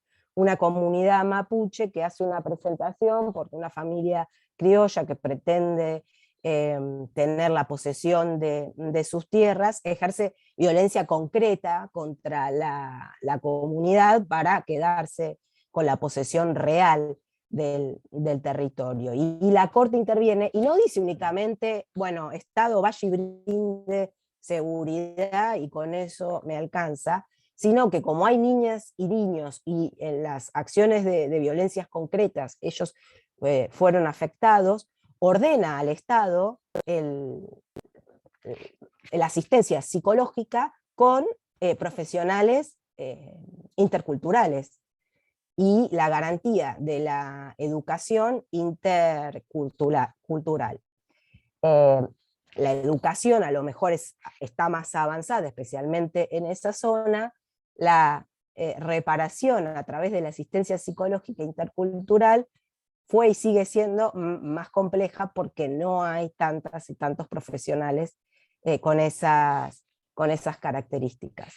Y lo mismo ocurre con una sentencia así ya más famosa, también en Salta, la de la Cajonat, donde no solamente la Corte Interamericana le reconoce la propiedad de la tierra comunitaria a este conjunto de comunidades huichís y tobas agrupadas en esta asociación La Cajonat, sino que ordena la garantía del acceso al agua potable, la prevención en materia de tala indiscriminada para garantizar las condiciones de producción que tienen esas comunidades, y requiere que se haga con perspectiva de género y dentro del marco general del paradigma de derechos humanos, que incluye, como ya dijimos, a la cuestión de los niños, niñas y adolescentes. Entonces, para terminar, una simple referencia al tema de niños en conflicto con la ley penal, porque esta primera parte estaba más vinculada con la necesidad de seguir fortaleciendo estos espacios. Recién lo veía conectado al doctor Carlos Romano, que es un experto en estas cuestiones, y entonces que exista esta convicción de la necesidad de bajar a recomendaciones concretas, de, bueno, derecho a ser oído implica escuchar, no repreguntar, no cuestionar, no obligar a responder, un montón de cosas que tienen que ver con ese concepto que suena muy lindo, pero que a veces no se respeta en las prácticas concretas del Poder Judicial. Pero y que tiene un sustento normativo importante, internacional y nacional. Ahora, en relación al régimen penal juvenil, si bien está vigente el mismo plexo normativo internacional, tenemos un decreto ley de un gobierno de facto que claramente viola todos los principios o los principales principios de derechos humanos reconocidos. En el texto cito una afirmación de Emilio Méndez en contra de una sentencia de la Corte Suprema que, aunque en sus fundamentos la critica, le termina reconociendo la constitucionalidad, y obviamente el doctor Fusito ya hizo mención a la principal causa que nos invita a que pensemos en conjunto cuál debe ser el régimen penal juvenil de la Argentina, que es la causa Mendoza. Somos uno de los pocos países de la región que tiene prisión o reclusión perpetua para personas menores de 18 años, cuando toda la normativa internacional establece que la pena privativa de la libertad debe ser el último recurso y una duración acotada. De forma tal que la persona que tiene menos de 18 años sea penalmente responsable de sus actos, pero que pueda, a partir de esa responsabilidad, reconstruir su proyecto de vida en el marco social que lo sostiene. Por eso está tan vinculada a la primera parte, porque obviamente niños y niñas con sus derechos protegidos, no vulnerados, probablemente tengan menos posibilidad de ser captados por la criminalidad. Nunca nada está lineal, por supuesto, si no habría algún país que ya tendría delito cero, pero lo cierto es que pibes violentados, sin educación, sin posibilidades de acceso a la salud,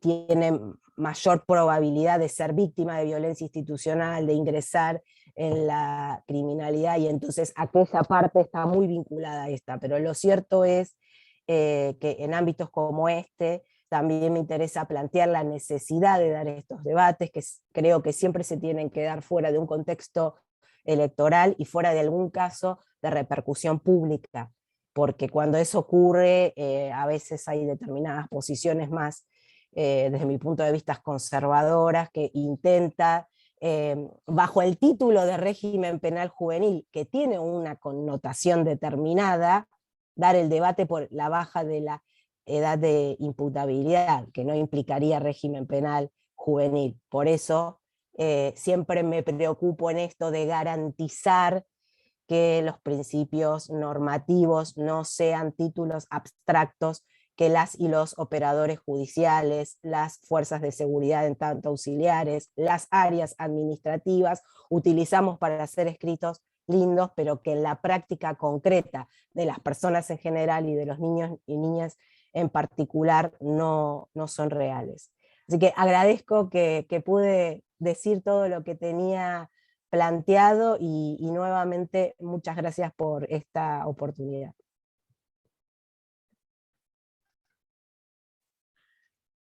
Muchas gracias, Silvia. Te agradecemos especialmente haber participado, pese a estar cursando el COVID, lo que demuestra tu compromiso con Fundejuz, y te deseamos una pronta recuperación. Es un placer haberte escuchado. Bueno, por último, y ya finalizando la actividad de hoy, va a disertar la doctora Ángela Ledesma. El título de su exposición es Dimensiones actuales del acceso a la justicia. La doctora Ledesma, bueno, tiene un extenso currículum que nos llevaría una jornada, si tengo que describirlo todo, al igual que los anteriores expositores, por eso los hemos injustamente reducido. Pero bueno, la doctora Ledesma es abogada de la Facultad de Derecho de la UBA, es doctora en Derecho y Ciencias Sociales de la Facultad de Derecho de la Universidad Nacional de Córdoba, actualmente jueza de la Cámara Federal de Casación Penal por concurso, es profesora titular por concurso de la materia Elementos de Derecho Procesal Civil de la Facultad de Derecho de la Universidad de Buenos Aires, es directora de la carrera de especialización en sistemas procesales orales de la Facultad de Derecho de la UBA, fue corredactora de distintos anteproyectos de códigos procesales, provinciales y nacionales de su competencia, es autora de numerosos libros y publicaciones, y integrante del Consejo Asesor de Fundejus. Doctora Ledesma, cuando quiera comenzar. Muchas gracias, doctor Martín Melace. Bueno, primero la felicitación para Fundejus, esta institución, la que además tengo el privilegio de integrar. Mis felicitaciones en nombre del señor presidente, el doctor Joaquín da Rocha, y de nuestro querido amigo y colega, el doctor Alfredo Ruiz Paz, pero felicitaciones además a todos los fundadores y a todos los que durante estos 30 años han trabajado denodadamente para mejorar la justicia desde distintos lugares, desde distintos sectores de la sociedad y desde la función que les cabe en el ejercicio profesional a cada uno de ellos. Bueno, en realidad después de todos los enfoques que se han hecho en orden al acceso a la justicia y a los derechos humanos, y en atención también a lo avanzada de la hora, yo solamente voy a dar algunas pinceladas vinculadas esencialmente con el valor de una política de Estado en materia de acceso a la justicia, que involucra a distintos sectores y no solamente al Poder Judicial. Mucho se ha dicho, hay un largo camino recorrido en esta materia, desde la década de los 70 en adelante, desde aquel estudio señero de Capelletti y Gar sobre el acceso a la justicia en los países del mundo, pero hoy los desafíos realmente a la luz de los derechos humanos que plantean las sociedades modernas, y específicamente por la acentuación de la pobreza y el aumento de la brecha entre los distintos sectores de la sociedad civil, es mucho mayor. Creo que hoy el desafío nos lo plantea el contexto, este contexto que todos nosotros conocemos. Específicamente en lo que hace al lugar que ocupa este acceso a la justicia, no hay definición más clara, más potente que aquella que nos trajo Mauro Capelletti cuando nos visitó a principios de los 80 en la República Argentina. El acceso a la justicia es el derecho humano más importante. Y a partir de esta definición vamos a ver que se construye toda una concepción del acceso a la justicia. García Ramírez señala claramente que en realidad hay un binomio inseparable entre acceso a la justicia y debido proceso, que de la efectiva vigencia del debido proceso depende a menudo el ejercicio de los demás derechos. Y específicamente, si no hay acceso a la justicia, no podemos ejercer los demás derechos. Tanto la Corte Interamericana, ya sea en la opinión consultiva número 16 del año 99, como en el caso Ruano Torres, insistió en un acceso a la justicia que no solo sea formal, sino que reconozca y resuelva factores de desigualdad real, esto que Capelletti señalaba como la igualdad entre los desiguales, factores de desigualdad real entre los justiciables. Esta definición ligada al desarrollo de un juicio justo, la resolución de controversias de forma tal que la decisión adoptada acerque al mayor nivel de corrección del derecho, es decir, que asegure en la mayor medida de lo posible su solución justa. Hoy nos interpela en un contexto realmente complejo, donde es necesario procurar que el justiciable pueda hacer valer sus derechos y defender sus intereses en forma efectiva y en condiciones de igualdad procesal frente a los demás justiciables. En el plano que nos vamos a detener específicamente ya al final de nuestra exposición, marcaremos algunos desafíos que tienen que ver precisamente con los alcances de este binomio. Pero para hacer un encuadre general y poder contextualizar esta problemática dentro de una política pública, es necesario advertir que existen distintas dimensiones de abordaje de esta problemática. Conforme señala con toda claridad Silvina Ramírez, el acceso a la justicia involucra tanto un análisis político como una reflexión conceptual y una comprensión práctica ineludible de la problemática, que nos coloca frente a algunos dilemas cuando intentamos dar pistas de cómo formular políticas públicas que construyan a mejorar el acceso a la justicia de los ciudadanos. Pues, si nos dedicamos solo a la dimensión política, corremos el riesgo de esbozar una teoría sin dejar en claro el referente empírico. Si abordamos el problema conceptual, soslayamos un aspecto sustantivo privilegiado, dado que nuestra finalidad es ahondar en el perfil del estado deseable. Por último, si exclusivamente dedicamos nuestro esfuerzo a delinear una guía práctica de acceso para el ciudadano, daremos simplemente respuestas inmediatas sin abordar el tema en su complejidad. Y el acceso a la justicia, sin lugar a dudas, involucra tanto un análisis político como una reflexión conceptual y una comprensión práctica ineludible, que nos coloca frente a algunos dilemas cuando intentamos dar pistas de cómo formular políticas públicas que contribuyan a mejorar el acceso a la justicia de los ciudadanos. La formulación de políticas públicas de acceso a la justicia está irremediablemente vinculada a una dimensión política que estructura básicamente el tipo de Estado y que también identifica cómo están pensados los sistemas de administración de justicia. Por ello, el acceso a la justicia como tema y como problema es eminentemente político. No podemos diseñar políticas de acceso sin analizar las causas de la falta de estas, que no se reducen a carencias de leyes o a fallas en las burocracias únicamente, sino que por el contrario, también estas situaciones se han vuelto funcionales a la construcción de estados ciertamente ausentes, sobre todo en algunos sectores de la sociedad.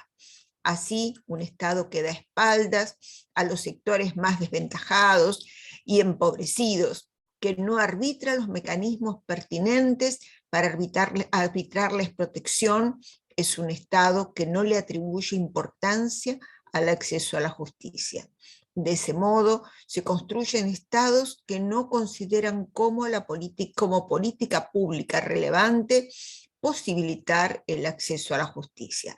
Antes bien, profundizan el estado de situación poco satisfactorio, reforzando el statu quo y, en definitiva, concentrando el poder. Sin embargo, lo que genera tal vez más perplejidad es que discursivamente la mayoría de los estados reconoce ciertos derechos inalienables y todos ellos gozan normativamente de protección, pero ciertamente estos derechos se convierten en declaraciones falaces cuando no pueden hacerse efectivos ante los tribunales. La tensión entre tener discursivamente y no tener prácticamente también forma parte de una dimensión política que por lo general es ignorada. La dimensión política es relevante en la medida en que se convierte en el esqueleto en donde los sistemas de administración de justicia se asientan. Existe una relación directa entre el perfil que asumen los sistemas de administración de justicia y el perfil de Estado en donde se desarrollan. No es causal que los sistemas políticos más sólidos y democráticos dispongan de un sistema judicial más creíble.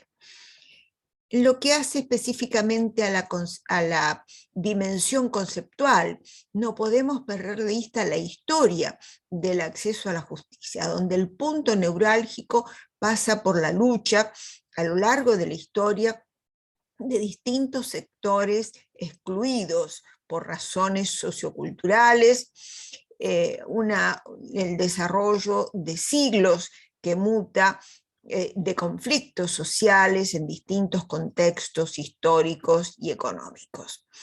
Pero gran parte de la doctrina limita el estudio del acceso a la justicia a una referencia a aspectos normativos y dispositivos dirigidos a garantizar el acceso a un juez o a un tribunal con una visión acotada de la palabra justicia.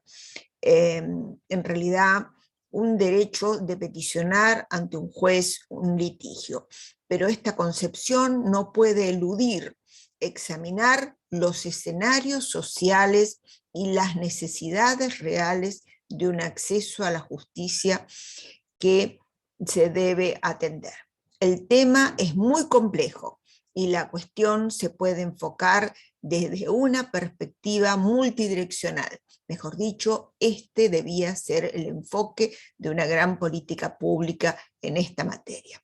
Complejo sobre todo si consideramos que Argentina está inmersa en América Latina, ligada, región ligada a los mayores índices de desigualdad en la distribución de la riqueza, donde amplios sectores de la población se hallan imposibilitados de acceder a los servicios públicos más básicos, a la salud, a la educación, hacia las redes sociales y culturales que les permitirían tener información adecuada sobre sus derechos.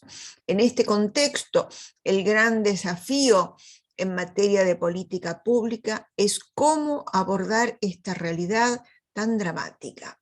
Es a lo que convoca este diseño que debe atender. Esencialmente, que los sistemas de administración de justicia en el campo, en los sistemas de administración de justicia son los que tienen a su cargo definir la plena vigencia de los derechos fundamentales en las sociedades contemporáneas, donde se prueba si las libertades y garantías enunciadas en los diferentes instrumentos de derechos humanos tienen o no aplicación real al interior de las comunidades humanas.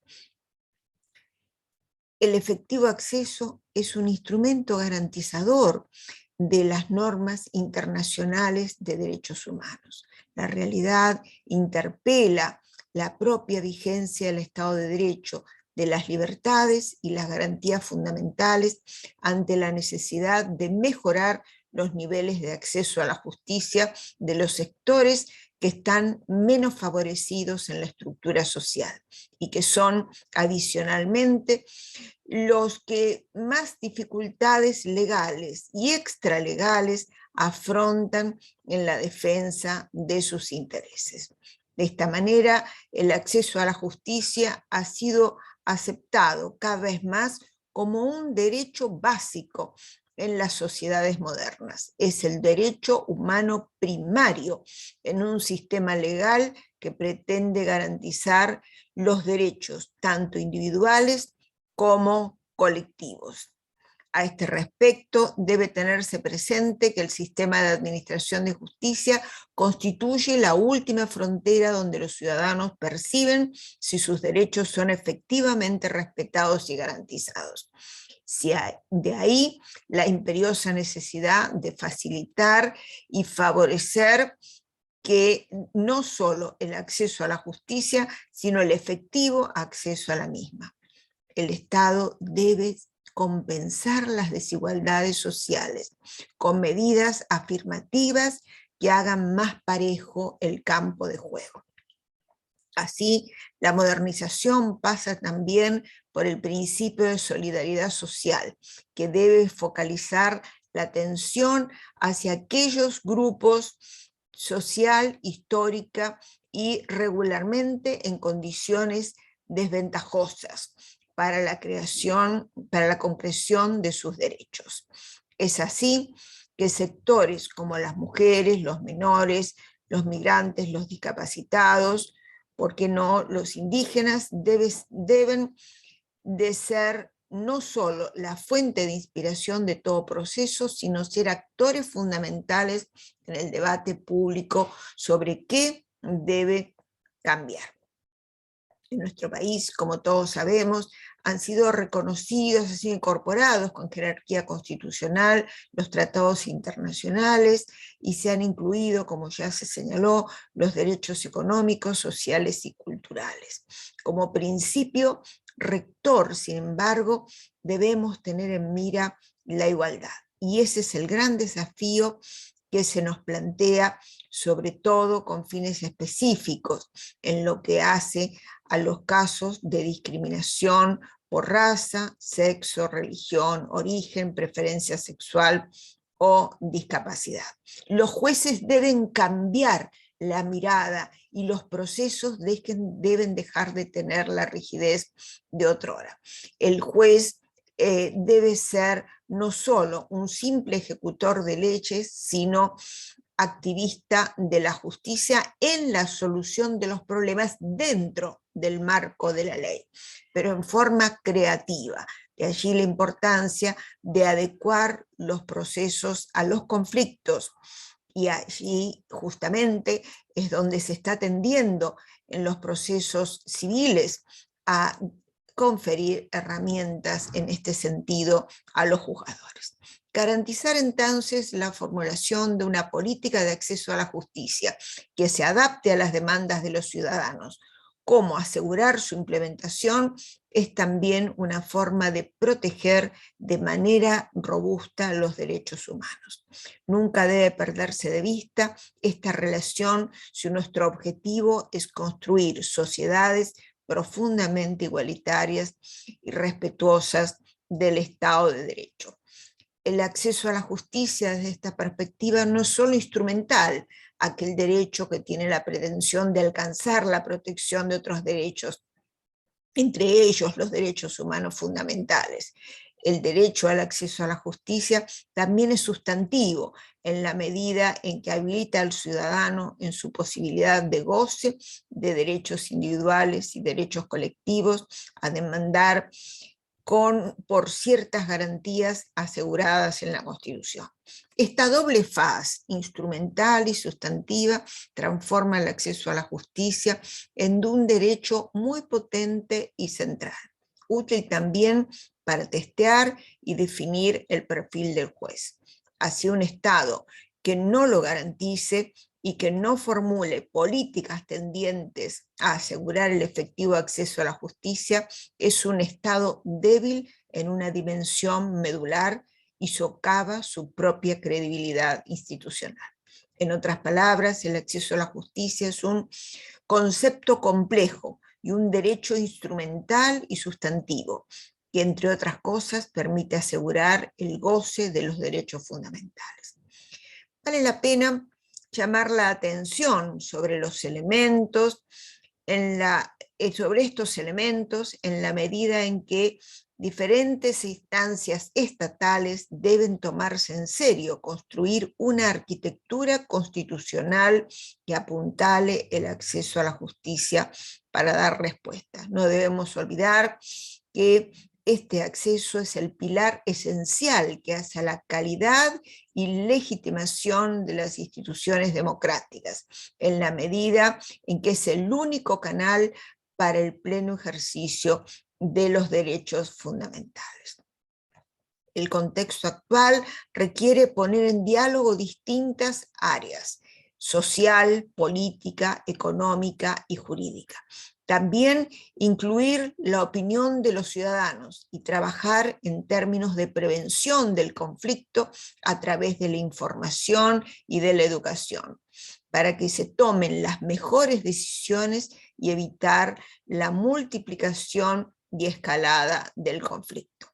Superar los modelos de justicia actual que se parecen más a una sala de emergencias que a una política de prevención, es algo a lo que estamos llamados. El centro de la discusión debe estar en el ciudadano, y de él debe formar parte de la solución. No es un problema solo de nosotros, de los abogados, de los jueces, sino también de ellos, de los ciudadanos.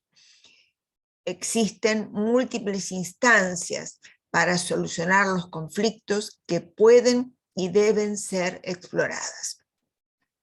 Sin duda, una de las instancias primarias para gestionar la conflictividad está constituida por la educación legal comunitaria. Es necesario que el ciudadano se ubique en el centro del debate para aumentar su protagonismo. Es imperioso abandonar esta lógica paternalista vertical en la cual la justicia es algo que se provee al ciudadano de arriba hacia abajo y reemplazarla por una idea de horizontalidad democrática y emancipación donde los ciudadanos posean los conocimientos y herramientas necesarias para tomar sus decisiones y saber cuándo y cómo buscar la ayuda para resolver un problema legal. La idea de educación comunitaria además se encuentra íntimamente vinculada con la noción de prevención y gestión de la conflictividad, donde se privilegia la idea de prevenir el conflicto. Pero de otro lado, pareciera también interesante analizar experiencias como la de Canadá y Australia, por mencionar algunos países, y en esto seguimos a la jueza canadiense Catherine Sweeton, en lo que hace a la necesidad de educar a los jueces sobre el contexto social, educación sobre el contexto social. Se trata, que trata el marco social en el que se produce la toma de decisiones, con especial atención a las preocupaciones sobre la igualdad de grupos que han sido objeto de discriminación, entre ellos mujeres, minorías raciales, personas con discapacidad y pueblos originarios. Este aspecto está directamente ligado a esa mega garantía del debido proceso, que es la imparcialidad del juzgador. Pues se ha advertido que existe un grado de parcialidad inconsciente o discriminación sistemática en el sistema que afecta a las decisiones acerca de algunos problemas. Por ejemplo, la libertad y los altos índices de encarcelamiento antes de la realización del juicio. De la misma manera, estudios de ciencias sociales han señalado que la mujer debe afrontar mayores obstáculos que el hombre durante las valoraciones de credibilidad en los tribunales. Estos y otros ejemplos provocan la demanda de un sistema judicial verdaderamente imparcial. Más allá de la venda de los jueces, cada juez carga en sus espaldas con una trayectoria vital de experiencias que influye sutilmente en el proceso de toma de decisiones. La religión, el historial familiar, las relaciones, la región originaria, las experiencias laborales, las circunstancias financieras, las condiciones físicas o mentales y el género, entre otros. Todo esto genera un serio riesgo a la hora de tomar decisiones y pone en tela de juicio el alcance de la imparcialidad de esta toma de decisiones. Si bien hemos avanzado mucho durante estos últimos años y existe en nuestro país una ebullición muy grande en el reconocimiento de derechos y en las discusiones que se han instalado en nuestra comunidad, no es menos cierto que todavía los estereotipos influyen en las decisiones de los jueces. En realidad, el objetivo de la educación sobre contexto social que se realiza en distintos países a través del equivalente de nuestra escuela judicial, tiene como objetivo garantizar que los jueces no tengan comportamientos discriminatorios. Y para esto lo que se procura es una educación en el contexto social para ampliar la base de conocimiento del juez y aumentar su conciencia en orden a las características, necesidad y valores de un grupo o de la magnitud de los problemas legales a los que hacen frente. La incidencia, por ejemplo, de la violencia doméstica o su impacto en los niños, o, por ejemplo, los problemas de aquellas personas con discapacidad a la hora de acceder a la justicia. Esta información está diseñada para atender casos futuros, sensibilizar al Poder Judicial para atender casos futuros y que los jueces puedan reflexionar sobre su papel y responsabilidad, basándose en las críticas a la falta de imparcialidad o de equidad. Si es cierto que entre nosotros nos falta ser mucho más críticos en este sentido y crecer mucho más porque tenemos muchos problemas de imparcialidad que todavía no han sido puestos de manifiesto. En los sistemas comparados existen diferentes modalidades, ya no solamente a través de la elaboración de manuales, enfoques de integración, sino cursos de lo que se llama inmersión, que intentan ofrecer una educación en contexto social a través de distintas vías. Los jueces deben seguir siendo conscientes de las particularidades y complejidad de los debates, del mismo modo que necesitan tener presente la variedad de experiencias que existen dentro de los grupos. Impartir esta educación sobre contexto social de alta calidad es un proceso a largo plazo que probablemente nosotros también podríamos iniciar.